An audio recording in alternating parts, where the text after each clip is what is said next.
এটি অতীশ দীপঙ্কর ভিটা, যা মুন্সিগঞ্জে অবস্থিত।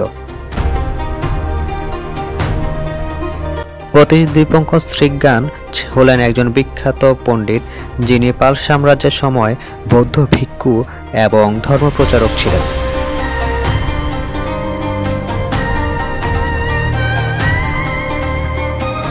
অতীশ দীপঙ্করের জন্মস্থান নিয়ে অনেক মতভেদ রয়েছে। কিছু ঐতিহাসিকদের মতে বাংলাদেশের বর্তমানে মুন্সিগঞ্জ জেলার বিক্রমপুর পরগনার অন্তর্গত বজ্রযোগিনী গ্রামে অতীশ দীপঙ্কর জন্মগ্রহণ করেছেন।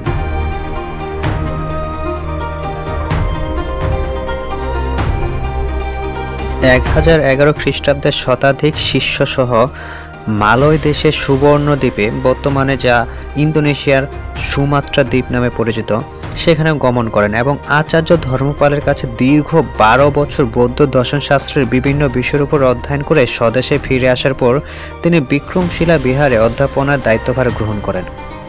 তিনি তিব্বতের বিভিন্ন অংশে ভ্রমণ করেন এবং বৌদ্ধ ধর্মের ব্যাপক সংস্কার সাধন করেন।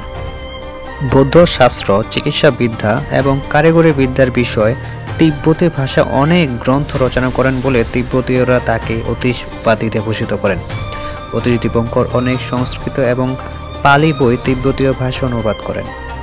তিব্বতে বৌদ্ধ ধর্ম সংস্কারের মতো শ্রমসাধ্য কাজ করতে করতে দীপঙ্করের স্বাস্থ্যের অবনতি ঘটলে 1054 খ্রিস্টাব্দে 73 বছর বয়সে তিব্বতের লাসা নগরীতে শেষ নিঃশ্বাস ত্যাগ করেন।